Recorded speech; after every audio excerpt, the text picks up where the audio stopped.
지난주 우리는 사도 바울의 말씀을 들었습니다. 데살로니가 교회를 통하여 사도 바울이 간절히 전한 말씀은 주 안에서 굳게 서라라는 말씀입니다.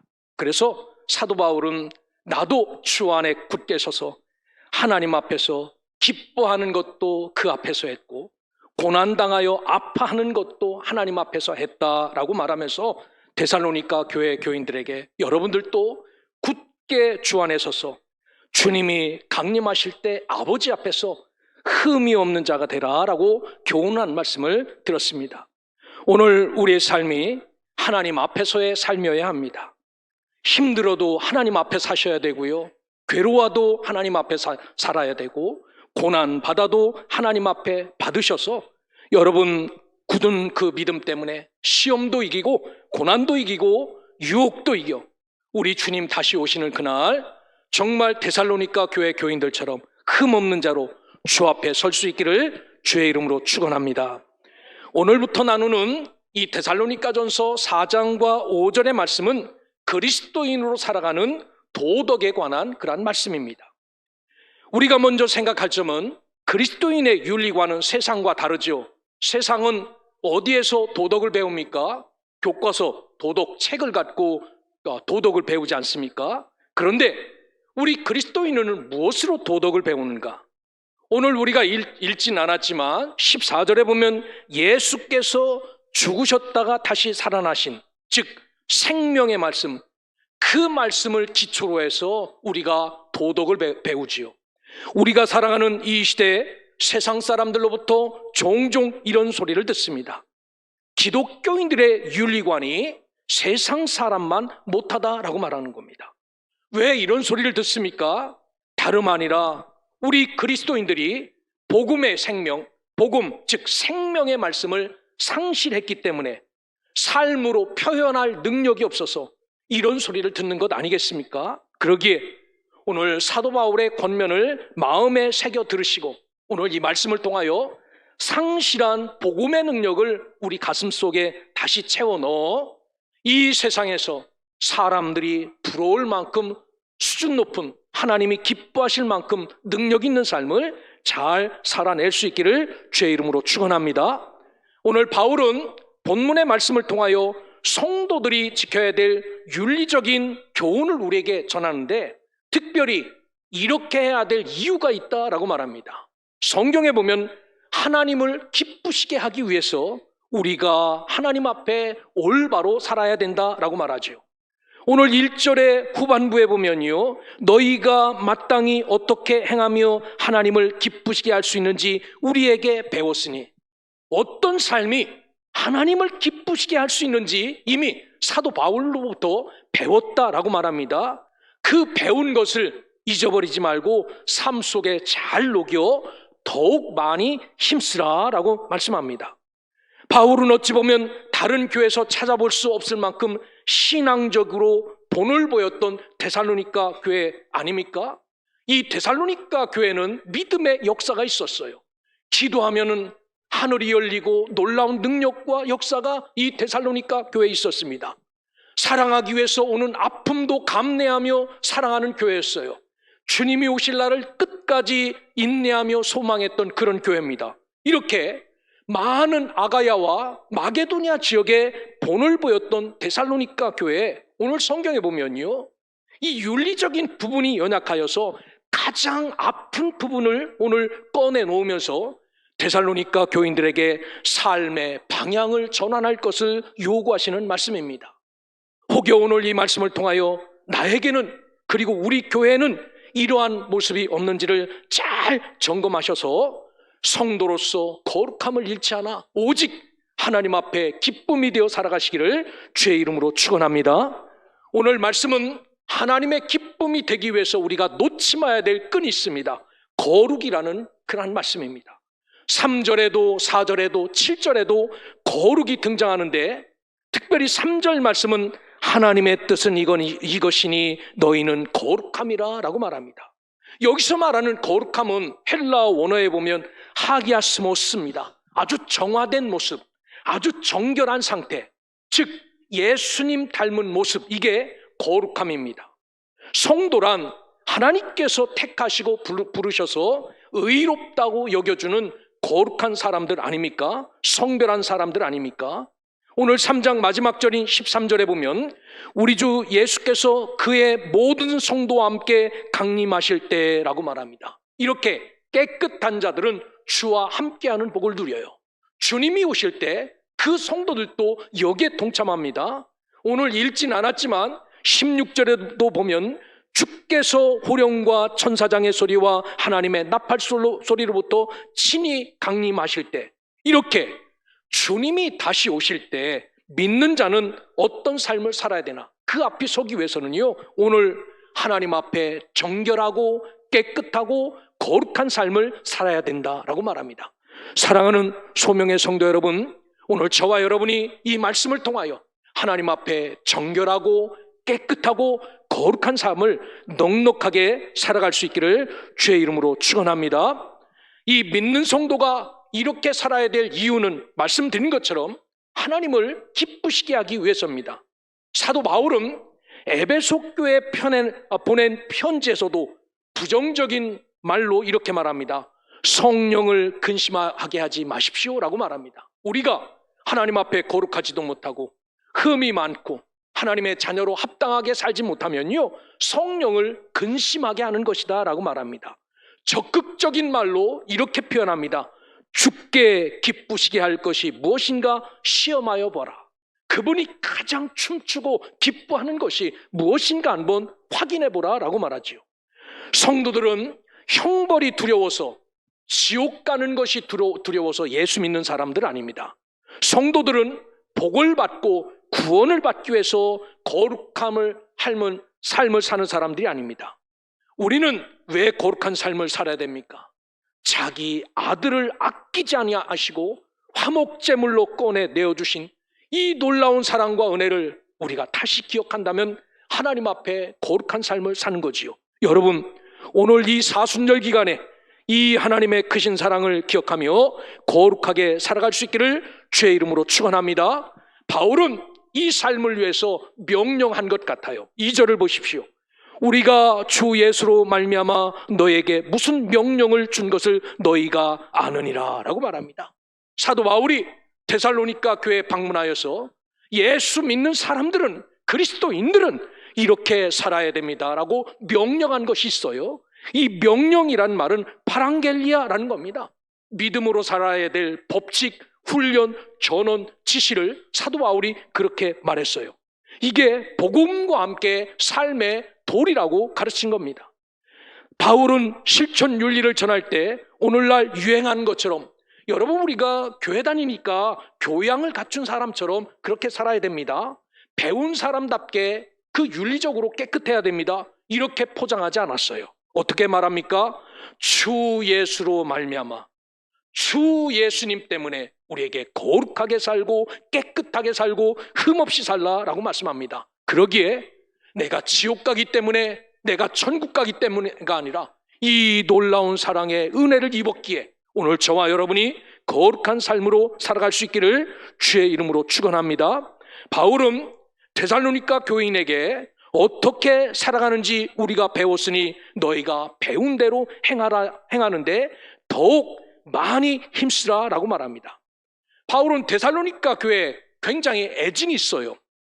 3주밖에, 아주 짧은 시간밖에 복음의 말씀을 전하지 못했지만 그들은 믿음을 받아들여 믿음의 역사가 있는 교회가 되었습니다. 그들은 예수의 사랑이 어떤지를 알아 사랑을 나누기 위해서 수고와 아픔도 견디는 사랑을 할 줄 아는 사람이었어요. 다시 오실 예수를 소망 가운데 인내하며, 데살로니가 교회가 이런 교회인데 강하게 요구하는 말씀은 다른 말이 아니라 하나님의 뜻은 이것이니 너희의 거룩함이라 라고 말해요. 여러분, 우리 같으면 믿음의 역사가 있고 사랑의 수고가 있고 소망의 인내가 있으면 야, 그것도 족하다라고 말하는데, 사도 바울은 뭐라고 이야기하냐면 그것보다 더 중요한 것은 너희의 거룩함이라 라고 말합니다. 뭐에 사도 바울이 우선순위로 이야기하는지 알고 있겠지요. 우리의 정서상 믿음의 역사가 있고 사랑의 수고가 있고 소망의 인내로 살아가는 자들이 약간 곁길로 가고, 벗어나더라도 그렇게 살아온 영향력, 믿음과 사랑과 소망 가운데서 역사하며 살았던 영향력 때문에 실수도 덮어줄 수 있고 아픔도 그냥 이해하고 지나가는 게 현실입니다. 그런 사람을 불러다 놓고 왜 그렇게 살았느냐? 너 여기 있으면 안 된다. 막 잘라내면은 여러분 벌떼처럼 일어나는 시대 아닙니까? 그런데 바울은 믿음의 역사, 사랑의 수고, 소망의 인내로 사는 삶보다 하나님의 뜻인 거룩한 삶이 더 중하다고 엄중히 말씀합니다. 그렇습니다. 오늘 내가 믿음의 역사가 있고 사랑의 수고가 있고 소망의 인내를 다 나타나며 산다 하더라도 하나님 앞에 거룩함이 무너져 있다면 이것은 참이 아니라 가식과 위선과 포장이라는 사실을 기억하고 하나님 앞에서 거룩함을 잃지 않고 살아가시기를 주의 이름으로 축원합니다. 그래서 바울은 오늘 이 거룩함을 유지하기 위해서 교회에 제거해야 될 부도덕함이 있다라고 말해요. 그 첫 번째가 3절에 요구하는 말씀이 곧 음란을 버려라 라고 말씀합니다. 한번 생각을 해보십시오. 우리가 이 1장부터 나눴던 데살로니가 교회는 우리에게 감동과 은혜와 도전을 줬어요. 믿음의 역사가 있는 교회, 사랑의 수고가 있는 교회, 소망의 인내가 있는 그러한 교회였는데 아니 이런 데살로니가 교회를 향하여서 음란을 버려라 라고 말합니다. 없는데도 이런 말 하겠습니까? 여기서 말하는 음란이라는 의미는요 헬라어로 폴레이아라고 써 있어요. 매음, 불법적인 간음, 모든 것을 다 포함하는 말입니다. 여기에 동성애, 근친상간, 우상숭배, 심지어 수관까지 다 들어가 있는 말입니다. 능력 있는 교회, 역사가 있는 교회, 수고가 있는 교회였는데 여러분 이런 주를 열심히 섬겼던 이 교회에게 이런 아픔을 꺼내놓고 교훈하지 않으면 안 될 정도로 문제가 많았던 것이죠. 혹여 여러분 우리에게도 썩어져가는 구습을 쫓고자 하는 옛사람의 유혹이 아직도 남아있다면 여러분 아무리 그 사람이 믿음의 역사가 사랑의 수고가 소망의 인내가 있어도 하나님 앞에 가식과 위선이라는 사실을 기억하고 먼저 하나님의 뜻인 거룩함을 회복할 수 있기를 주의 이름으로 축원합니다. 그리고 그런 것들을 다 버리고 주님 앞에 서서 내가 하나님 앞에 하나님의 뜻인 거룩함을 회복하기를 원한다고 고백하며 살아가는 주의 자녀들 되시기를 주의 이름으로 축원합니다. 두 번째, 사도 바울은 데살로니가 교회가 거룩함을 유지하기 위해서 바로 잡아야 될 잘못도 이야기해요. 여러분 우리 4절을 한번 같이 보겠습니다. 시작. 각각 거룩함과 존귀함으로 자기 아내 대할 줄을 알고 라고 말합니다. 여러분 성도는 자기 아내를 거룩함과 존중함으로 대하라 라고 말합니다. 여러분 왜 이런 문제가 나왔을까요? 왜 데살로니가 교회에 아내를 대할 때 거룩함과 존중함으로 하라 했을까? 여러분 실은 아내라는 헬라어 원어 스키오스라는 말은 어떤 의미냐면은 그릇, 도구, 기구라는 말이 강해요. 영어 성경인 킹 제임스 버전에 보면요 아내를 vessel이라고 말합니다. 그릇, 둥둥 떠다니는 배 이런 것으로 표기해요. 그러니까 사람들이 생각하기를 아내를 집안에 있는 종재기 하나 정도 생각했다라는 겁니다. 깨지면 갖다가 버리는 겁니다. 기스나면 100번 1000번이 바꿔도 상관없어요. 그냥 물건 취급하는 게 이 데살로니가 교회의 그러한 모습이었어요. 하나님을 모르는 이방인들이 아내를 가정의 그 그릇과 같이 물건을 취급하는 것은 이해가 되는 일이에요. 한데 예수 믿는 성도가 아내를 가정의 그릇이나 도구처럼 취하는 자가 너무나도 많았어요. 그래서 바울은 아주 아픔을 꺼내놓고 치료하기 위해서 너희 아내를 거룩하게 라고 말합니다. 앞에서 하나님 앞에 거룩한 것과 똑같은 하기야스못 씁니다. 정말 깨끗하게 정화된 상태에서 흠도 없이 정도 없이 예수 닮은 모습으로 아내를 섬겨야 되고 아내를 사랑해야 된다라고 말합니다. 여기 존중하다라는 말을 해요. 존중은 티메라는 겁니다. 여러분 예를 들어서 10캐럿짜리 다이아 반지를 끼고 있는데 집에 들어가자마자 그 거실에다가 다이아 반지를 껴서 훅 던지고 이렇게 들어가는 분 있습니까? 그 귀중한 것을? 그렇지 않아요. 그게 어디에 있었는지 끼고 갔다 오면 깨끗이 닦아서 땀 묻지 않게 해서 케이스에다가 넣어서 자기만 아는 곳에 이렇게 보관하지 않겠습니까? 이렇게 물건의 귀중품, 값이 나가는 그것처럼 아내를 대할 때 존경과 경의를 뜻합니다. 예수 믿는 사람은 이렇게 살아야 된다라고 말해요. 그래서 베드로전서 3장 7절에 보면 이렇게 말합니다. 아내를 더 연약한 그릇이요 또 생명의 은혜를 함께 이어받을 자로 알아 귀히 여기라 라고 말합니다. 어떤 그릇보다도 더 쉽게 깨질 그릇으로 아내를 생각하고 귀히 여겨라 라고 말합니다. 사랑하는 소명의 성도 여러분, 혹여 이 아침에 하나님 앞에 나와 말씀을 듣는 여러분들 가운데 아내를 그릇 대하듯이 대하는 분이 있다면 회개하십시오. 이건 하나님의 뜻이 아닙니다.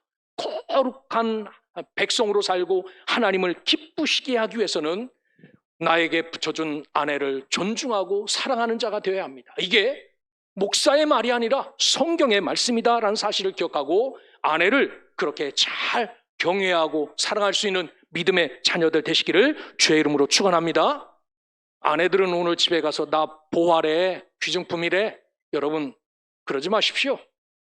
성경은 남편 대하기를 기둥을 대하듯이 하라라고 말합니다. 집에 기둥이 부러지면 다 끝나는 거예요. 남편을 잘 섬기셔야 됩니다. 아내도 남편을 잘 섬기시고 남편도 아내를 귀중하게 여기를 주의 이름으로 축원합니다. 데살로니가 교회가 거룩함을 유지하기 위해서 마지막으로 성경은 뭐라고 말하냐면요, 부도덕함을 제거할 것을 이야기하는데 이방인처럼 색욕을 따르지 말고 6절에 보면 형제를 해하지 말라라고 말합니다. 하나님을 모르는 이방인들은 아내를 색욕의 대상으로 여겼어요.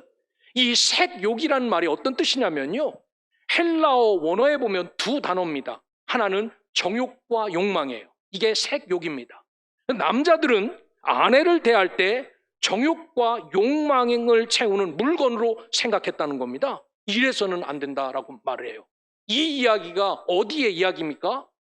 데살로니가 교회의 이야기입니다. 교회 안에 이런 자들이 있었다라는 겁니다. 그리고 형제를 해하지도 말라라고 말합니다.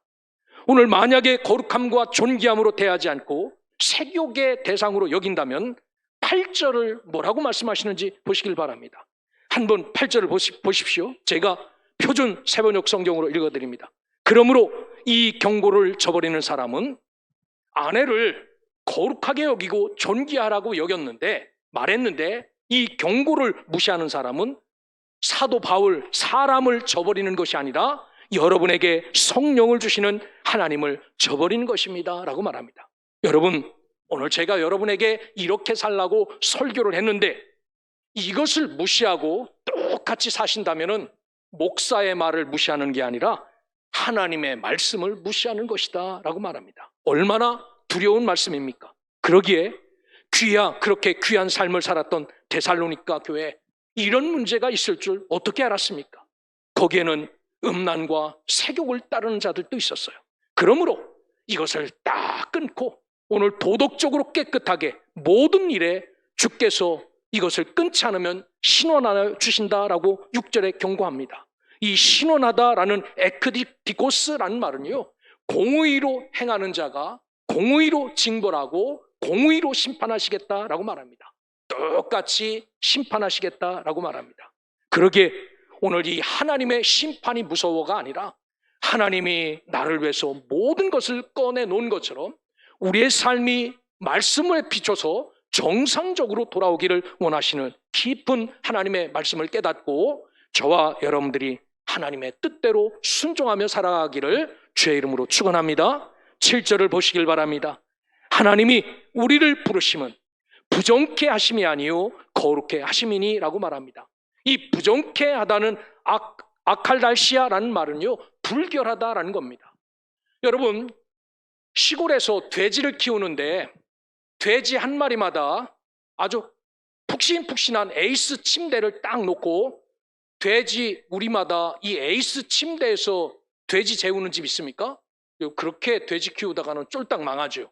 돼지는요, 똥이든 오줌이든 묻어 같이 키우는 겁니다. 우리에다가 놓고. 그래서 다 더러워요. 냄새납니다. 아무리 목욕을 시켜줘도 냄새나요. 하나님은 우리를 부르심은 부정케 하심이 아니요 거룩케 하심이다라고 말합니다. 여러분, 우리를 여기다가 불러놓고 음욕을 따라 살고 이 더러운 것을 따라 살려고 우리를 여기다 이렇게 모아놓은 것 아니라는 겁니다. 거룩하게 하시려고 여기에 우리를 불러놓으셨다라고 말합니다. 그러기에 오늘 저와 여러분들은 하나님의 높은 뜻, 이 섭리를 깨닫고 우리를 부정케 하는 것을 다 깨끗이 제거하고 거룩한 삶을 살아갈 수 있기를 주의 이름으로 축원합니다. 성경 속에는 끝까지 포기하지 않고 주장하시는 하나님의 주장이 있어요. 그 주장이 뭐냐면은 내가 거룩하니 너희도 거룩하라 라는 그런 말입니다. 끝까지 포기하지 않고 요구하시는 겁니다. 이것은 그냥 하나님이 넘어가시겠지, 이것은 별 탈 없겠지 라고 생각하지 마십시오. 성경에 보면요, 하나님은 끝까지 걸러내십니다. 어떤 자가 부정한 자인지, 어떤 자가 정한 자인지. 계시록을 공부하고 있는 우리는 그것을 알고 있지 않습니까? 그러기에 끝까지 거룩하게 흠없이 주님 앞에 설 수 있도록 하나님 앞에 주님이 오시는 그날까지 주 앞에 흠잡을 데가 없는 그러한 믿음의 백성으로 살아가시기를 주님의 이름으로 축원합니다. 그래서 9절에 보면 사도 바울이 형제 사랑에 관하여는 가르칠 것이 없다라고 말합니다. 얼마나 이것을 잘했는지 이 10절에도 보면은 마게도냐와 아가야에게 다 본을 보여서 거기도 이런 것은 가르칠 것이 없다라고 말해요. 그러면서 놀랍게 아주 잘 살았어요. 외모로 박다슨. 그런데 내적으로는 아주 음란하고 부도덕한 사람이 너무 많았다라는 겁니다.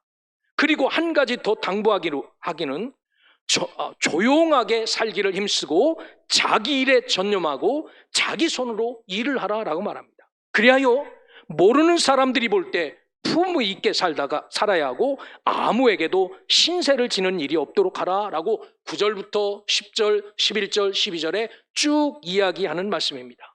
오히려 이 데살로니가 교회가 외모로 보기에는 아주 잘 사는 그런 사람들이었습니다. 그런데 내부로 깊숙이 들어가면은 꺼내놓고 치료받지 않으면 안 될 이런 아픔이 있었죠. 오늘 우리에게는 이런 모습 없기를 주님의 이름으로 축원합니다. 요즘에 자주 쓰이지는 않지만 불안당이라는 말이 있어요. 불안당. 이 불안당을 누구를 이야기할 때 불안당이라고 이야기하죠? 다른 사람을 막 두드려 패는 깡패 같은 그런 사람을 불안당이라고 생각하면은 이거는 틀린 말이에요. 여러분, 불자는 아니 불자입니다. 한자는 땀 한자예요. 당은 무리당자예요. 그러니까 불안당은 땀 한 방울 흘리지 않고 먹고 노는 놈을 불안당이라고 이야기하는 겁니다. 오늘 우리 교회가 불안당 교회가 되지 않기를 주의 이름으로 축원합니다. 여러분, 땀 흘리고 수고하고 애쓰셔야 됩니다. 성경이 우리에게 말씀하시는 거예요. 그래서 이 고린도 교회 진짜 데살로니가 교회에 이런 사람이 많았던 것 같아요. 왜냐하면 데살로니가 후서 3장 10절에 보면 일하기 싫어하거든 먹지도 말게 하라라고 말합니다. 유독 여기에만 나오는 말이에요. 땀 흘리고 수고하지 싫어하거든 먹지도 말게 하라라고 말합니다. 여러분의 가정이 불안당 같은 우리의 교회가 이런 집단이 되지 않도록 할 수만 있다면 무슨 일을 해도 괜찮습니다. 왜? 이 땅이 우리의 종착역이 아니가. 우리가 손으로 짓지 않는 그 집이 있기에 그렇게 살아야 주님 앞에 가서 거룩하고 아름답게 살기에 여러분 많은 사람들에게 품위 있게 살아가는 하나님의 백성, 열심히 일하고 수고하는 복된 가정과 성도들 되시기를 주의 이름으로 축원합니다. 여러분, 놀고 먹는 자들 오늘부터 일하시길 바랍니다. 일할 게 없으면 교회 와서 일하시길 바랍니다. 오늘 말씀을 마무리합니다.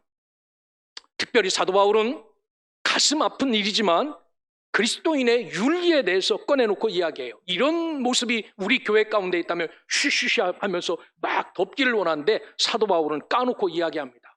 죄는 열어놓을 때 용서받는 거지 덮는다고 용서되는 게 아니에요. 죄는 까발려야 되죠. 이렇게 까발립니다.